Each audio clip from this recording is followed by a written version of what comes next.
Thanks for joining us. And this is, if I have not gotten things entirely wrong, the Originality in Science Fiction and Fantasy panel. Am I right? Good. Yes. Good. We've at least got the right panel here. I'm Spoor. I'm a person who's written science fiction, fantasy of multiple different types, so that's why I got on this thing. I'd like to just introduce yourselves and tell us why you're here for this particular panel. Start. Someone, anyone. Steve, why don't you start? All right. My name is Steve Quinn. I'm a lawyer by day, and I've published a few science fiction short stories, one of which is with the Grantville Gazette. And I'm here because I'm actually not entirely sure why I'm here. I think I hopefully can bring some insight to the table based on my master's degree in history and legal training, but I haven't published all that much, so I don't know that I have an incredible amount of authority on the topic of originality in science fiction. Hopefully mine is at least original, but well, I can hope anyway. Okay, awesome. I'll jump in. I'm Alan Dyan-Shapiro. I'm a PhD biochemist.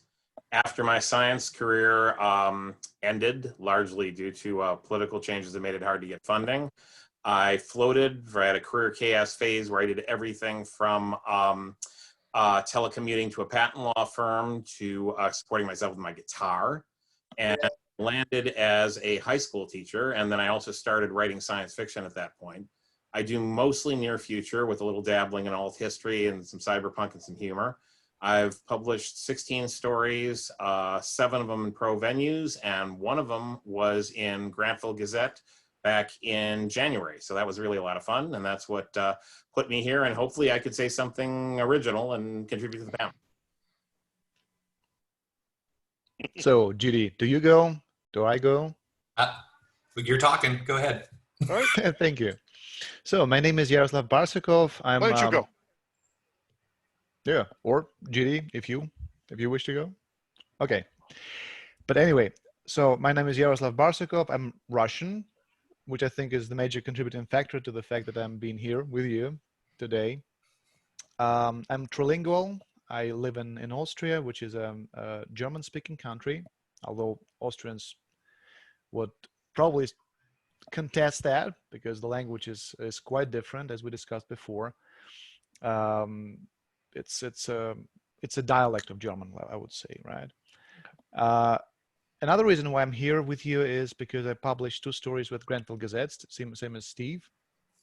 And I have a fantasy novella coming out next year in February, which does feature some original elements. And one of the things it features is a huge flag tower, which is an anti-aircraft tower, which is not something you normally find in fantasy. So there is some originality there as well. And I defer to JD. Okay, my name is JD Jordan. I'm a user experience designer by day, but it sounds like we all have in common that we've been published in the Grantville Gazette. I have a sci-fi piece that appeared in the Universe Annex back in issue number 82, which probably at this point is almost a year ago. God, I hope it's not longer, but COVID has ruined my concept of time. I also have a sci-fi novel on shelves and on Amazon called Calamity, which is a sci-fi Western about Calamity Jane and an alien gunslinger. Also, like Steve, I have a master's in history, so I find that informs my sci-fi a fair amount, but yeah, so hopefully I can contribute something more than just a lifelong interest in anything involving spaceships. But I do write near future hard sci-fi, but I also write, as Calamity is evidence, alternative history with a sci-fi bent. All right. Thanks, everyone. Actually, we're not all published in the Grantville Gazette because I haven't been. I've got like 21, 22 books out, but I've never been published in the Grantville Gazette. Well, I suppose 21 qualifies. That's pretty good. Exactly. Yeah, I'm not a short story guy. I just big chunk. Anyway, that's not relevant. What's relevant is talking about originality. So I'll just say the opposite. I don't think there's hardly any originality in science fiction or in any kind of writing, really, because it's all been done, and the only thing we're doing is switching around the pieces. Did a guy named Shakespeare say something like that a long time ago? And I think Heinlein said something similar as well. When The Trouble with Tribbles came out, and a number of people point out the comparisons to the Flat Cats in the Rolling Stones. According to a story from Spider Robinson, I haven't been able to find any more evidence of this when I left my book at my parents' house, but according to a story by Spider Robinson, Heinlein said, well, that's okay because I basically stole the idea from Doc Smith. So actually, it's in the world. It's in Gerald's book on Star Trek, and he says that we both owe a debt to it was Willis Butler, who wrote Pigs as Pigs. And yes, I suppose you're right. It was way back to Noah. But the lack of originality, that's like Joseph Campbell's whole thesis, right? That all we've ever done as human beings is tell the same stories and change the flavor a little bit to the audience. But I think the rearranging the pieces that Reich mentioned is the critical part there, because everyone remixes those tropes. Like, I've read so much of TV tropes. I used to read that every day going to and from work on the bus for years. And there's tons of tropes. They've been around forever. Many of them older than steam, older than feudalism, going back to some of the earliest stories ever told, even the Epic of Gilgamesh. But it's the remixing and retelling of these tropes that brings original things to the table. It's not that J.K. Rowling came up with everything, all of the story elements in her books. It's the way she put them all together that grabbed people's attention, grabbed the attention of young readers, and made her a household name. And I might add, right? So this is how generally evolution works, right? So we don't have those huge leaps all the time. There is a combination of elements of genetics with each generation, and sometimes something original slips through and stays, and then you have very, very small movements over the course of large amounts of time, and then but it's difficult to notice that something original comes out if you're inside the frame, right? Well, right, but it's and just those differences can be born of like the time you're telling the story or the culture the story is being told in. Exactly. Witcher, Lord of the Rings, and Game of Thrones are all epic fantasy, but because their origins in Poland, England, and America, you have very different narrative structure, very different character archetypes, even though you have a lot of the same elements being used over and over again. I know this is supposed to be sci-fi, so I shouldn't mention dragons, and I'll try not to bring them up again. Unless it's in an Anne McCaffrey context or something. I think, playing off of what you said, I think beyond being in particular cultural contexts, I think there's other sorts of things that could lend novelty, like technological innovation, for example. So I know that some of my stories have come out of something really cool came out in Science Magazine, and I thought 20 years in advance from that. And nobody else would have thought of that before, because the thing that inspired me to think 20 years ahead just came out that week. So I think the people who basically try and do something that's exactly on what just came out that week are probably going to be competing with each other. But if you think 20 to 50 years in advance, you're going to be moving in a different direction. So I think can definitely be one way of having originality there.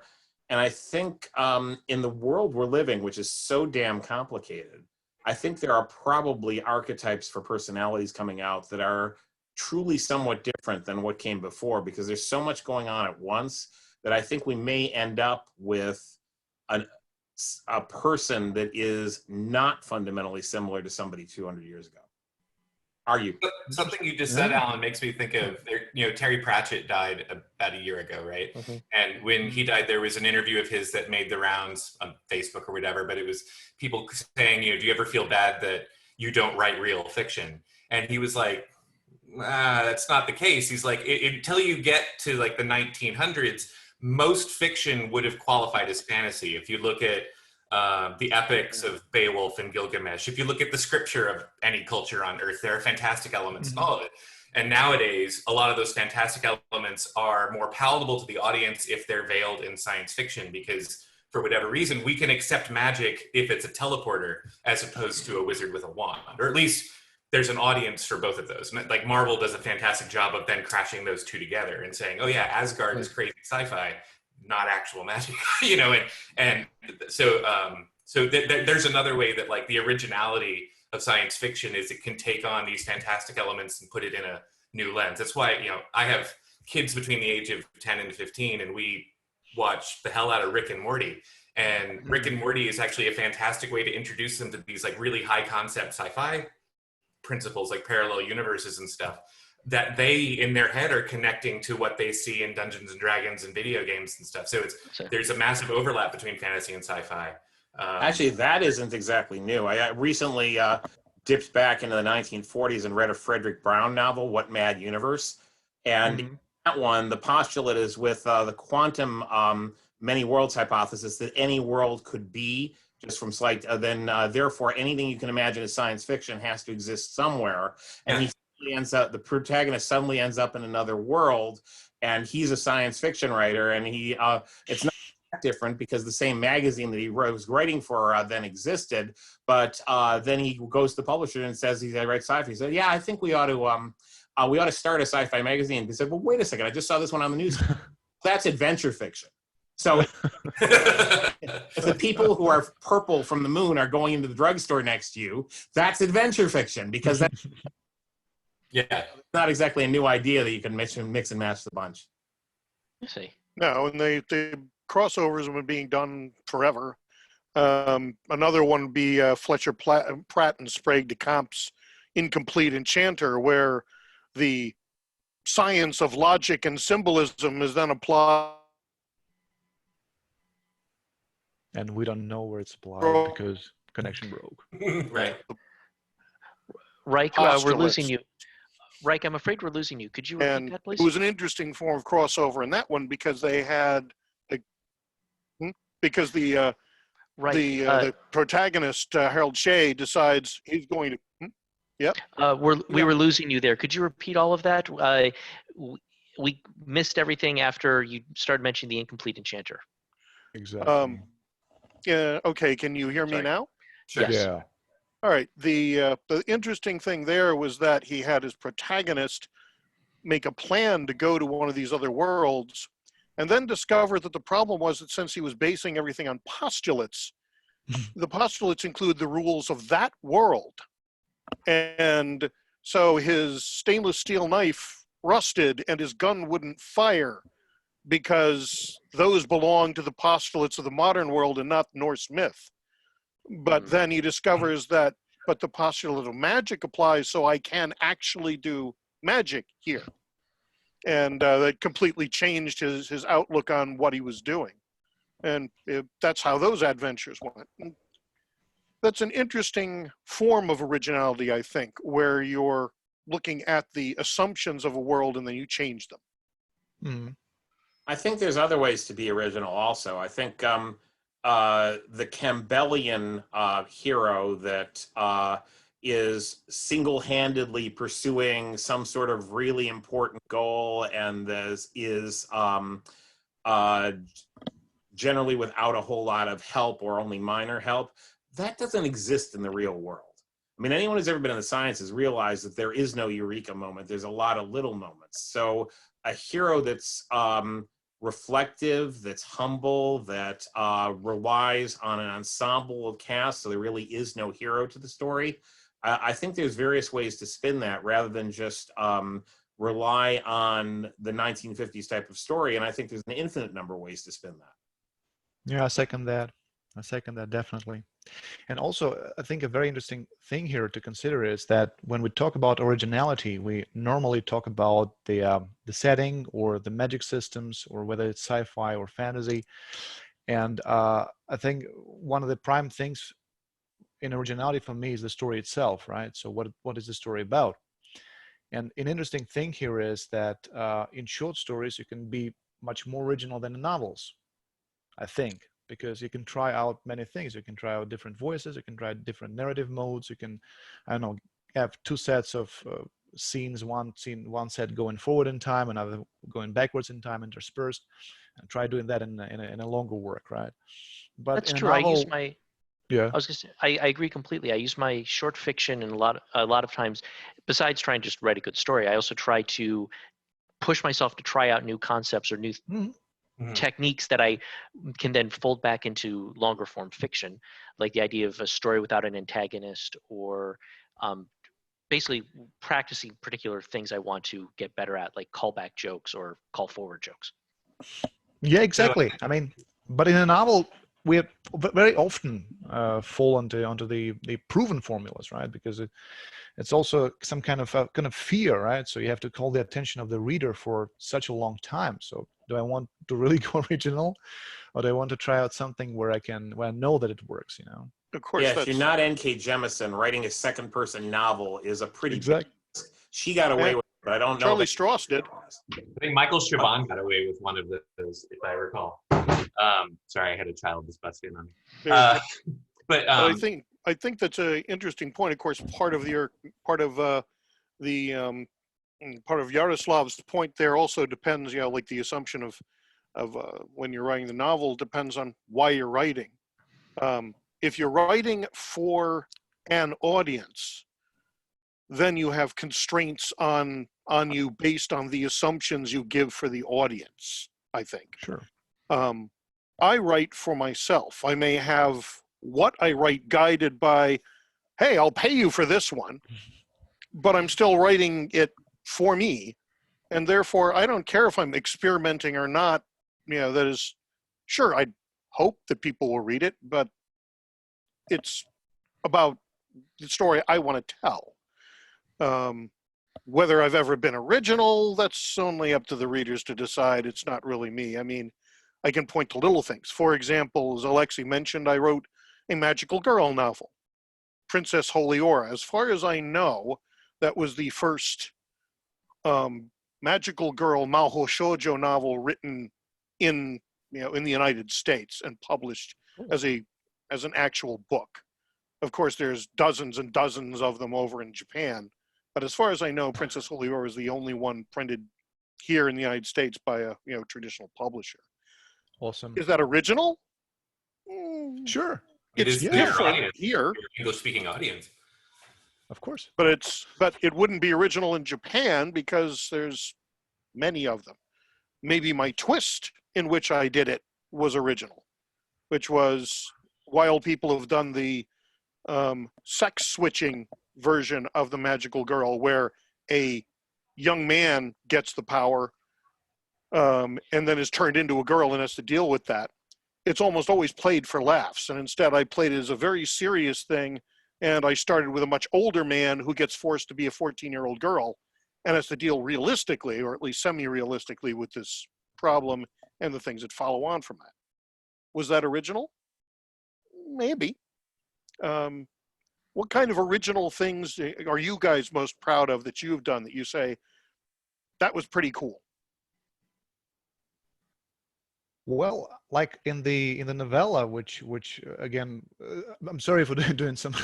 This could be considered marketing, But anyway, in the novella, that's what all these things are. Let's be honest. We're here to get our faces and our works in front of people, and we are marketing here. We honestly are. Hopefully, we're doing it in an interesting way that will make it so that it's not just an infomercial, but we're definitely marketing. So don't feel embarrassed about it. Go ahead. Thank you, Rick.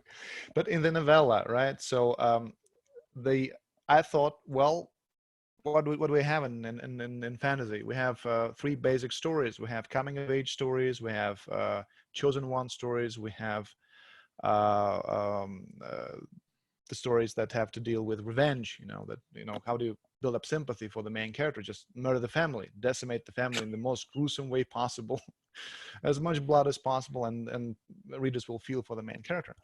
I thought, okay, can I do something different? And I did a story about a minister who falls from grace and is sent to the border to oversee the construction of this anti-aircraft tower. And he's not a chosen one by any means, by any extent. He is nothing to no revenge thing going on, and he is 35, so he's not coming of age.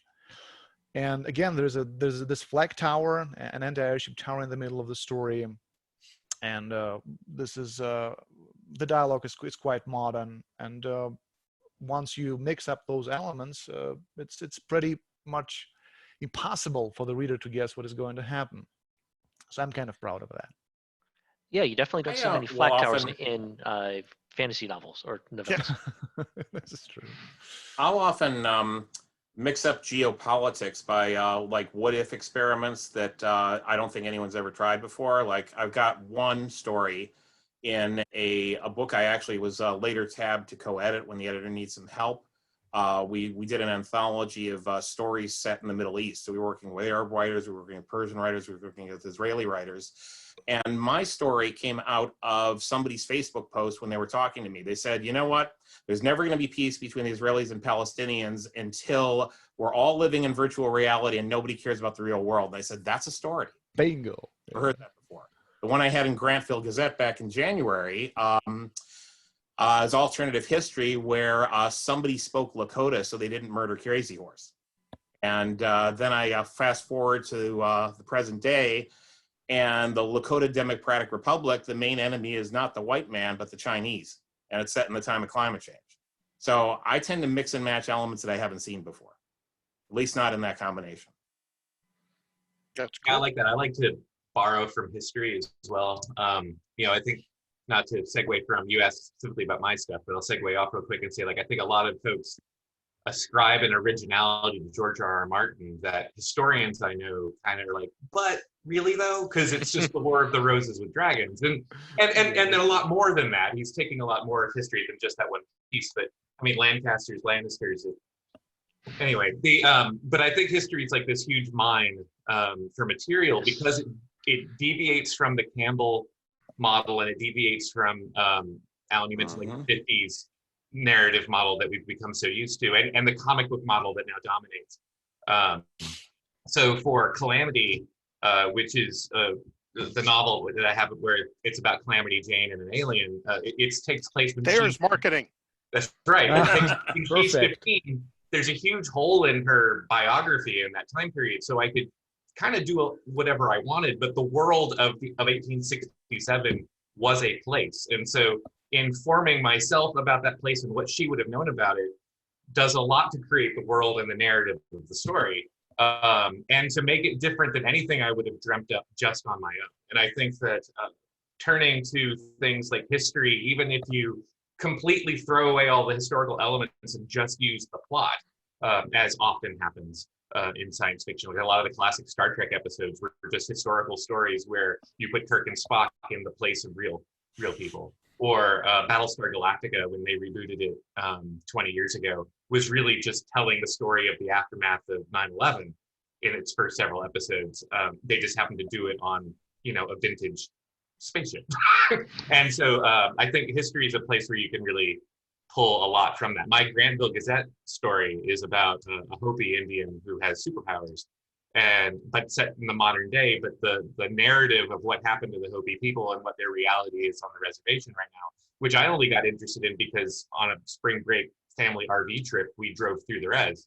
A lot of the real history is a lot of what informed that world building. And I just, not to liken myself to Tolkien, but Tolkien talks a lot about how he didn't really invent it. He just heard it and wrote it down.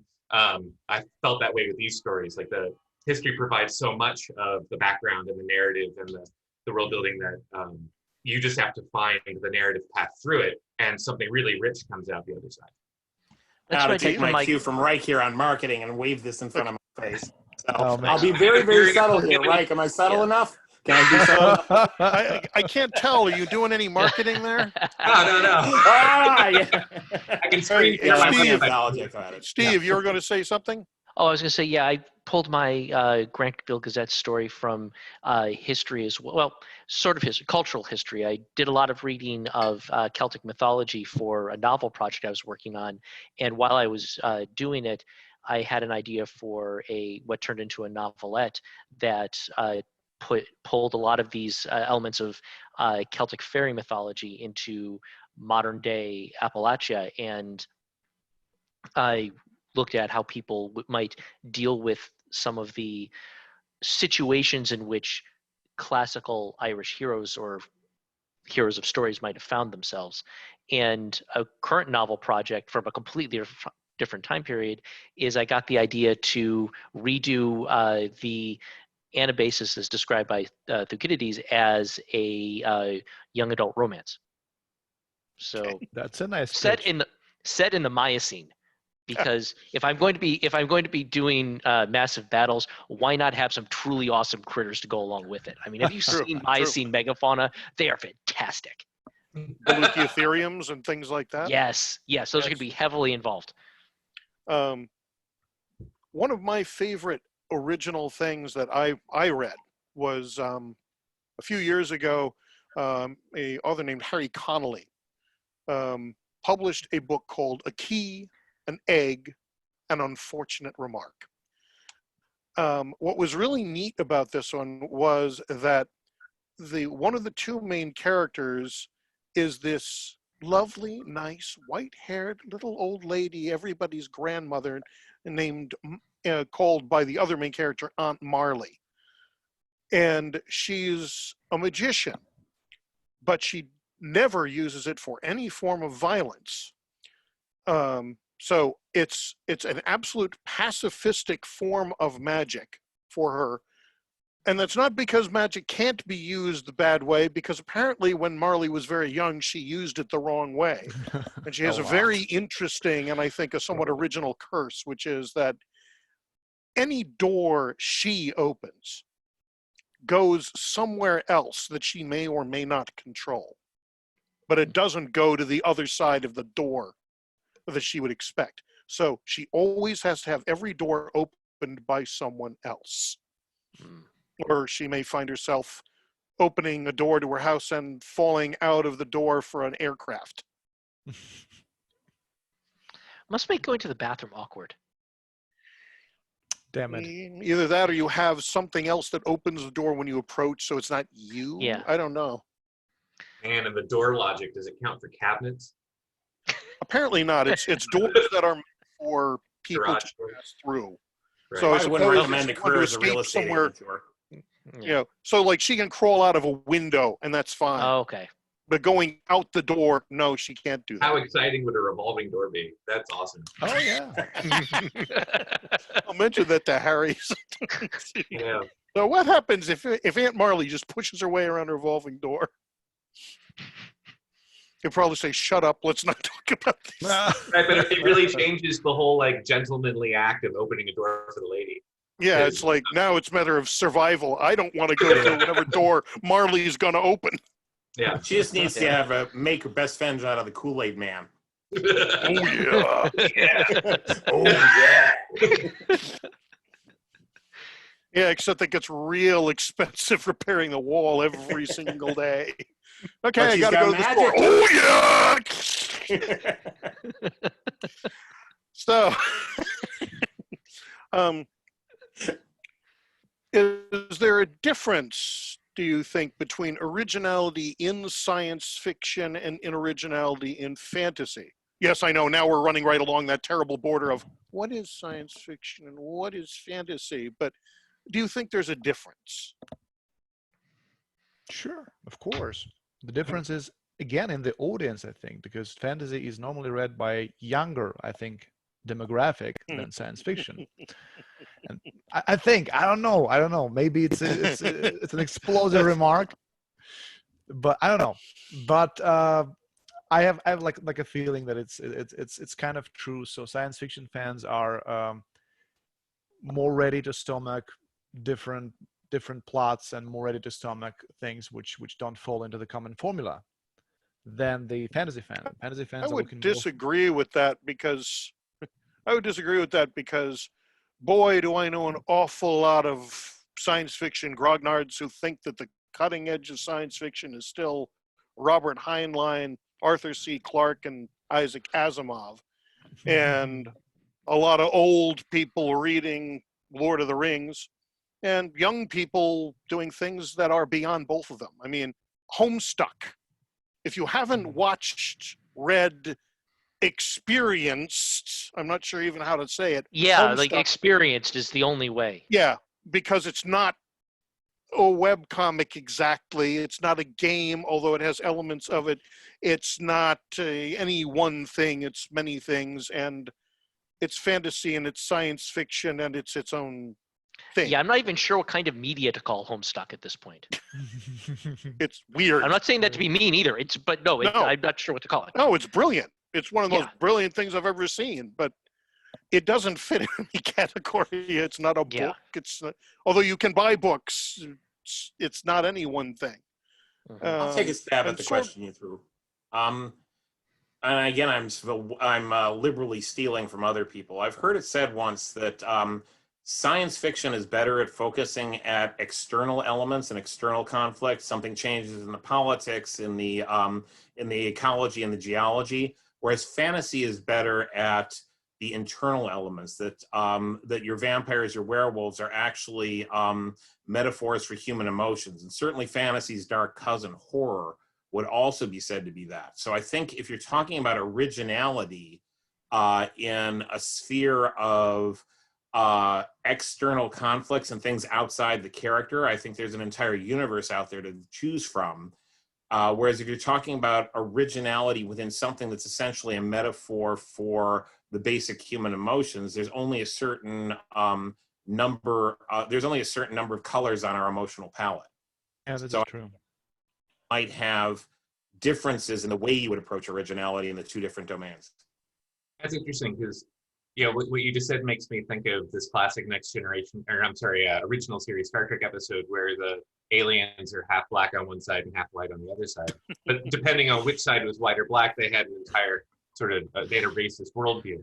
Let that be your last battlefield, right? Right. Yeah. And thank you. And that was seen as really cutting edge in terms of depicting race relations in the 60s. And one of the things that I watch Lower Decks with my children as well. And so one of the things that Star Trek, I think, is still very good at, and sci-fi in general is very good at, is taking, here are your modern issues, right? Wherever we in the audience may stand on the dramatic issues of the day. Like sci-fi is very good at taking today's issues and putting them through a different lens so you see them slightly differently. And it's not really something that we see fantasy doing. I don't think it's a knock on fantasy. I think it's just I think there's something about the genre of fantasy that separates itself more from our world, whereas sci-fi is an acknowledgement and continuation of our world, so they can accept our world's problems, which is why I think Star Wars is a fantasy, actually. Right, as opposed I agree. I've always sort of approached, and this is just my personal heuristic. Sci-fi asks the question, "What if this could be?" and fantasy asks the question, "What if this could have been?" Yeah, I think it's very subtly different, but it's a profound difference in how the story ends up. Going back to what you're saying, JD. And I'll say like another thing, because I talk about my kids a lot. I have 5 kids, so they're all beat me by 1. They're all teleschooling right now, so we're always together. But one of the things that I've really enjoyed in watching Rick and Morty, which is arguably, it's definitely science fiction. It's arguably not appropriate for them. Fine. Is that it will introduce really high concept ideas that they might encounter in Neil deGrasse Tyson's Cosmos, actually. And whereas when they watch Harry Potter, wouldn't it be cool if we had a time stopper like Hermione does? When Rick and Morty do something and go to a parallel dimension, the kids are like, that's cool. Parallel dimensions might be real. Like Rick and Morty is riffing a story off something that science says is possible. Mm-hmm. And that's a very different way they consume it than fantasy fiction. Again, I think they both have a space. I love epic fantasy. I don't mean to knock it, but I love that when you can take like bleeding edge scientific concepts and work them into an episode of Star Trek or work them into an episode of Rick and Morty or a novel or novella, like the novella that produced the movie Arrival, right? Which takes these really high concept ideas around language and how language affects, it's the observer principle in physics. And it's something that may be true. Like that's a mind bend that you don't get from Lord of the Rings. Well, to support what you're saying, when fantasy does try to be social criticism and does try to work it today, to me it has sort of a science fiction feel. Like I'm thinking of Zoo City by Lauren Bukes, or I'm thinking The Rise and Fall of Dodo by it's Anakin yelling, "You're either with me or against me," right? He's just quoting Bush, and it's it felt weird and slightly out of place. And I'm sorry. The thing is that the fantasy does all the same things science fiction does, at least today, especially since there's multiple divisions of it. I mean, Lord of the Rings is the epic fantasy, but there's urban fantasy, which takes place in this world. And I think all of them always say, what if this? And I myself really have trouble distinguishing them because it is such a spectrum that blurs from one side to the other. And these days often is like, it's actually not blurred at all. It's both of them right in here. Like, you can write a urban fantasy that adheres very strongly to science and then has magic, but there's still rules. And the rules allow you to do the social stuff while you also do the magic stuff. That's an important point, Rick. And I think that's a lot more common today.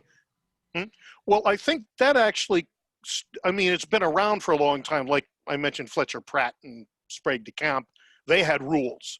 But I think a lot of it may come from the generation that grew up with role-playing games and then video games, where we assume there's a structure to this world. Even if it's magic, there's got to be some sort of structure. And there's now 2-3 generations that have grown up with that, and that's why you're starting to see a lot of magic may be magic, but it also has to have rules. You couldn't use it. So in some ways, it becomes science, and then your magic is science fiction. What is that? The first corollary of Clarke's third law? Any sufficiently analyzed magic is indistinguishable from technology? Yeah, exactly. That's right. Thank you, Agatha Heterodyne. Yes. Well, and if you watch, Brandon Sanderson has his course right now, his Brigham Young course on writing, which they made available on YouTube, like right before the pandemic started. And so I don't know if it went to completion, but he talks a lot about how you have to build the magic system, right? And he even acknowledges that if you look at Tolkien, like Gandalf doesn't really have a system. Like he can just sort of do whatever and then sometimes do nothing. So he does whatever is allowed him by the powers that be, right? And that's whatever the plot allows him to do. Exactly. Because otherwise he'd really wreck the plot by coming in and doing magic. Right.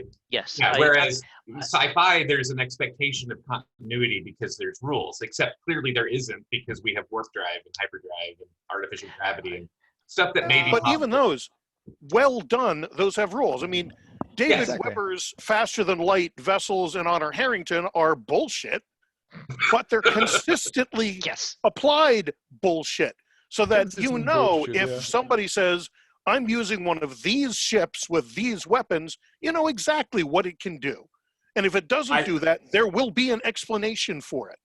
I think you have a few things that were grandfathered in from the 1940s, 50s, and 60s. So we know that time travel is probably theoretically impossible, certainly for humans, maybe not for particles, but certainly for humans. But it was grandfathered in. And Faster Than Light is another one of those things that was grandfathered in that will agree to overlook that, even though we know it's not even plausible. Well, I think that's a slightly different rule there, because one of the reasons for keeping faster than light travel is so I can get you over here. I can't. You have stories to tell. As with the series I wrote with Eric Flint, Castaway Planet.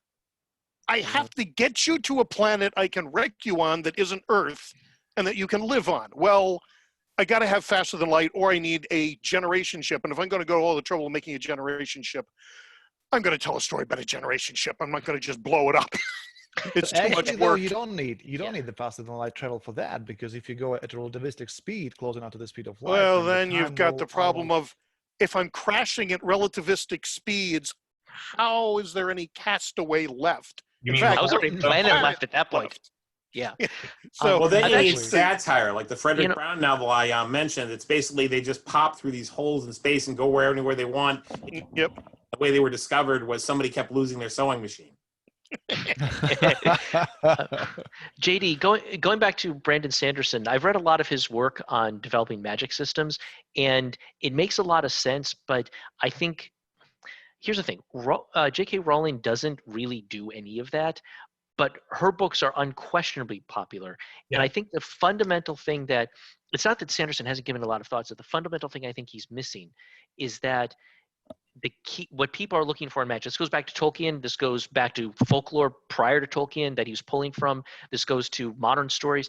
What people are looking for from magic is not necessarily a consistent way that it operates, although that helps. What they're looking for is something that causes the heroes as many or more problems than it solves. As long as the magic is not being used as a butt pull to let them solve problems. Right. And or Isn't that is true being, though of any technology? Well, but exactly, that goes too. And that's exactly where I was going with the warp drive or with the faster than light.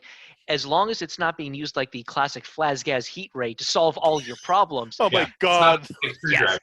Yeah. Yes. Yeah. Exactly. It's as long as it's causing you at least as many problems as it solves. And fundamentally, the characters are the ones who are charged with the resolution of the problems. You have the basis of a good story. But once the technology or the magic starts being used to solve the fundamental underlying problems of the stories, then I think people start to lose interest. Yeah, because I think Sanderson's trying to create, I think he's trying to put rules around the fact that our audiences don't want a Deus Ex Machina to save the day or a coincidence. And so if you have Gandalf type magic where he can just suddenly show up in book 3 and do whatever, like that's kind of a cop-out. It's like I was just watching the second Lego movie with one of my sons, and they literally had a thing called the plot device, which got them out of trouble, right? And that's not what we want. Like it wrecks a movie if the heroes win by coincidence.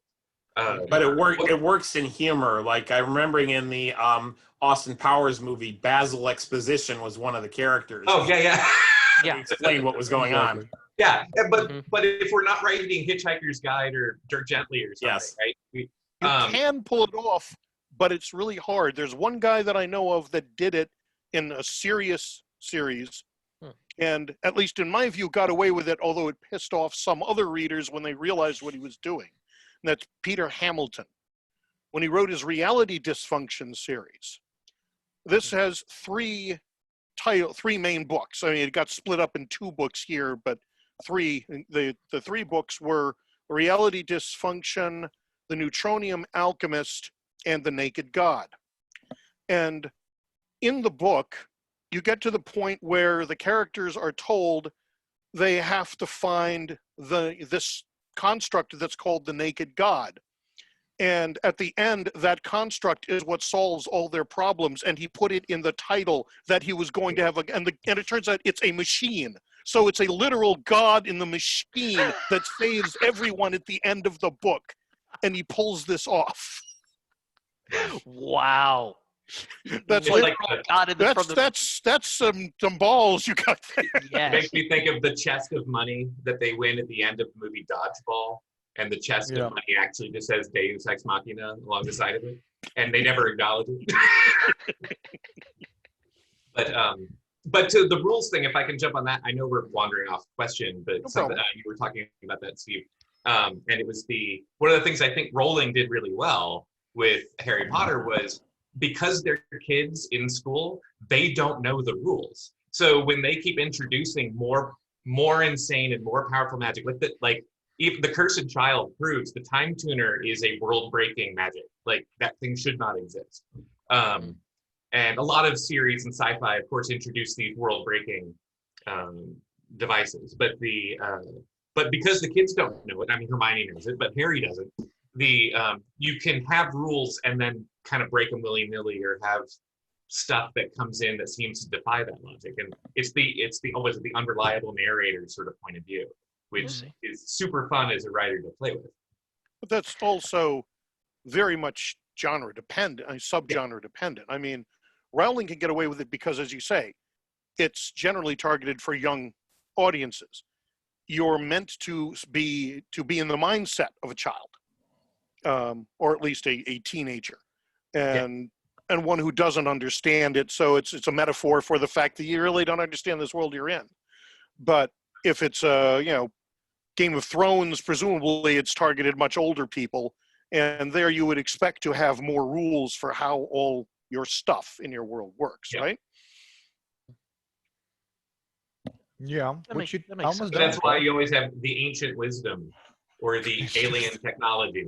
Like, you know, in the Expanse series, they don't know how anything works ever. Right? They know how they know how the Rossi works. But that's a terrible trap, though. Yes. Yeah, that's a trap that the X-Files got into, where they built up this conspiracy, but actually Chris Carter had no idea what he was doing for a lot of it. And then all of a sudden he had all these threads he had to connect, but the connections never were very good because he never planned on it. Right, and it, you know, at the very least you have to trust that the guy. Yeah. You felt. And so in the Expanse, what you would have to hope is that the characters don't know what's going on, but the author does. The writers do, so that if and when things start happening that are relative to how they work, it'll make sense. But that's that consistency and rules issue again, right? Like, as long as what's the thing called in Expanse? It's escaping me right now. The protomolecule. As long as the protomolecule is consistent, and its new powers are consistent, right? When it starts opening wormholes and shit. Oh, I don't know if I was supposed to say that. Is it consistent though? I'm not sure, because it started off as something completely different, I think. Well, they fall into the same typical trap we're talking about with hyperdrive, where even though they present a universe that doesn't have faster than light travel, you sure can get around the solar system pretty conveniently. And that's, you know, it's like getting from Dragonstone to the Wall in an afternoon. You know, you can get from Ganymede to Saturn in no time. But I mean, that's willful suspension of disbelief for the, at least. Well, that's necessary for all of it. Yeah. I've been notified we have 5 minutes left, so each of us has a minute to talk before we finish this all off. I'm going to start with Yaroslav, and I'll go to JD, Alan, and Steve.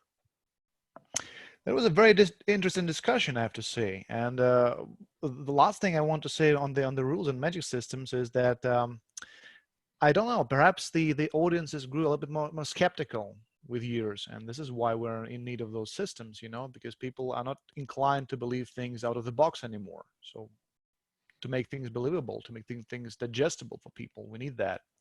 And there's also something that Ted Chiang said, that if you have an alchemist in the fantasy world and he just turns, you know, things into gold, it's fantasy. And if you have factories working on some technology turning things into gold, that's science fiction. Interesting. JD?